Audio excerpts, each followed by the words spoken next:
Fethullah Gülen has written and spoken extensively on the process of polishing the heart that underlies the development of the moral selfhood and compassionate engagement central to his life and the life of Hizmet affiliates.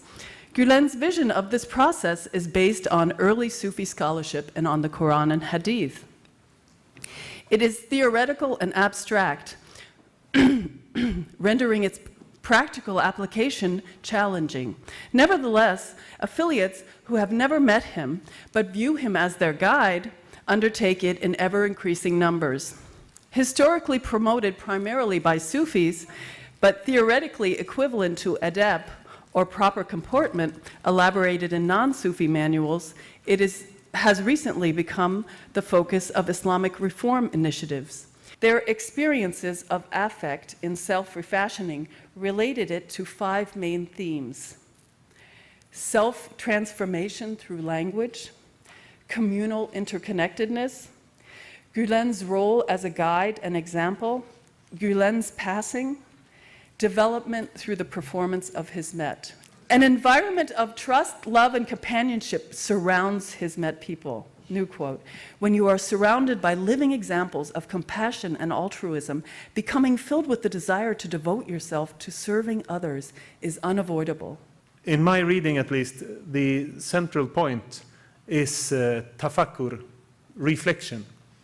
So without reflection, knowledge is, well, it's nothing in itself, but if it's fruit for reflection, it might be transformed and used for good purposes, for the soul, for creation, for society. Gülen describes a link between all these different concepts and showing a link between real knowledge through true faith and right conduct. So there's like a causal, you would say in English, cause and effect between those different things. And being a historian of philosophy, of course, I come to think of Socrates, that right conduct and correct knowledge will go together. You can't do wrong if you have the true truth. And to me, that's one of the arguments why education is so important. If you have a good education, you will have sound knowledge, which will lead to right conduct. So there is an ethical side of that. And Gülen also states that a good education should lead the students to what he says, wholeness of thought and contemplation. So even if it doesn't talk that much about reflection in a Sufi way, in his writings on education, it's there. So there is, I think, a very nice coherence in his writing and his thinking, where this praxis and action side is present. What we can find, finding this connection from this Emerald Hills of the Heart, is that this is something that he takes from the Islamic tradition very clearly, and I would say it's a parallel. It's not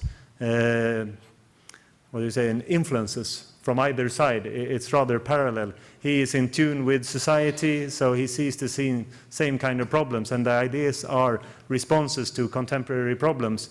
And a thinking individual, a reflecting individual, use the knowledge they have at hand, the traditions they have at hand, to find a solution. And the solution will be similar, even though the materials are different. And I think that's also something that is very interesting and something we have a lot to learn from, that we can mine different traditions and it doesn't lead to different conclusions. It's something that if it's wisely done, if it's a true reflection, it will be answers that are compatible with contemporary problems. The conception of sacred space in the Sufi-inspired Hizmet movement associated with Fethullah Gülen is neither locative nor utopian, I'll contend, but combines elements of both. In what can be depicted as an expanding series of 6 circles, similar to the whirling dervishes long associated with Turkish culture, sacred space, as articulated in several key texts by Gülen and as expressed in practices by those in Hizmet, radiates outward from, number 1, the individual in prayer, to 2, the home and family generally. 3, the lighthouses and schools founded by people of service. 4, the space of civil society, art, music, poetry, sports, and acts of benevolence. 5, to the space of dialogical relationship fostered through the movement's emphasis on interreligious engagement. And finally, to the space of nature itself, as evident in Hizmet's emphasis on scientific learning and practice, that together form what we might call a secular sacrality, or what we might call a pragmatic mysticism. In the Hizmet movement, I'll suggest, sacred space is above all moral space. Such a conception of sacred space blends the Sufi and secular histories of Turkey in ways that are negotiated in the details of everyday moral decisions. The Hizmet movement's commitment to interreligious engagement and dialogue toward truth produces a habitus of nonviolence. In other words, dialogue creates a sacred space, neither locative nor utopian, but rather a field in which moral, here invoking my mentor, Martin Marty, and his sense of a clearing, perhaps, a field in which moral practices of nonviolent engagement and persuasion can flourish. One of Gülen's favorite verses from the Quran is the one, I can't cite surah and verse for you, but it reads, and I'm paraphrasing, "I have made you different tribes and nations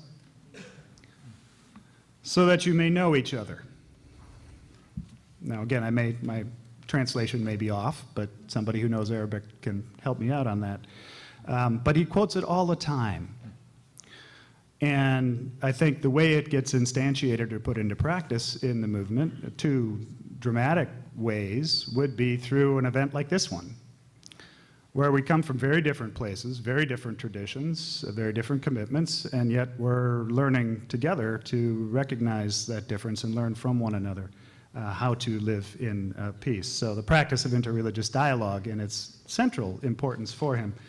But then secondly, education. And we'll hear more about this tomorrow in the paper on the schools in Nigeria, but I had the opportunity to visit 2 of the schools in Uganda and several of the schools in Uganda and Kenya, and was stunned to learn that 75% of the students at this school in Kampala are Christian.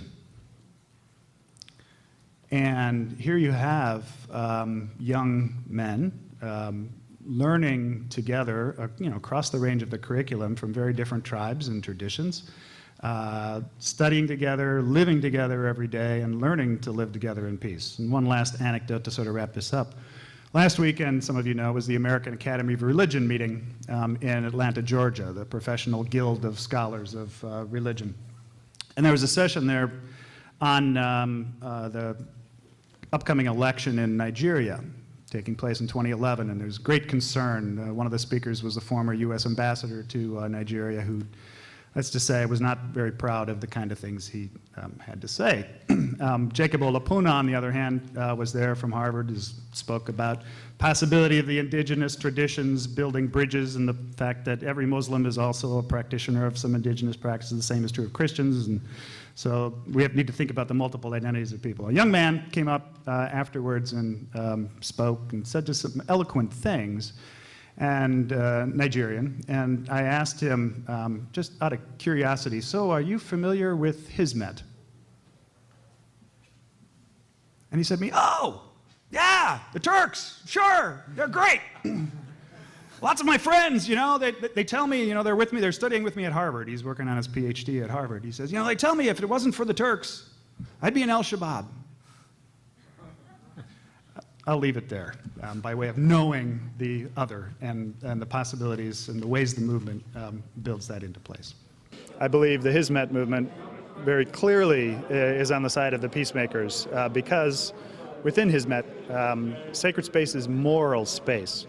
Wherever people are gathered together, doing the good, recognizing the beautiful, speaking the truth, that is a sacred place. And that what I call pragmatic mysticism is some of the deep wisdom of the movement. That's more than one, the elevator speech version, but that's in a nutshell what I'm trying to say. A sacred space is moral space. The spirituality within the Gulen movement and the practices of spirituality, which is integral to the Christian faith also. I appreciated the distinction that there is knowledge and spirituality, and those two things necessarily must come together, that the more we have knowledge, the more we are able to work and towards being more spiritual beings.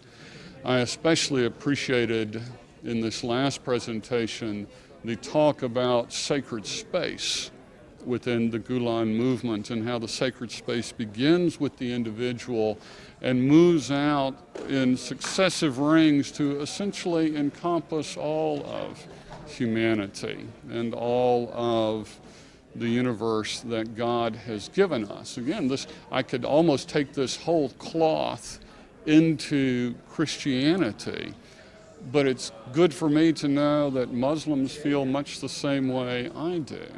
And I really appreciated the emphasis on the role of the individual.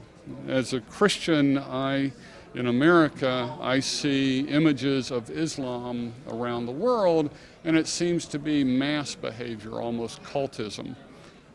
But learning that prayer is integral, and it is individual prayer that is the center of that sacred space, I find tremendously enlightening, and which is something that I'm going to go back and tweak a little bit, but talk to my congregation about. If you want to create sacred space, you don't need to come to church on Sunday morning, though that's integral to our faith.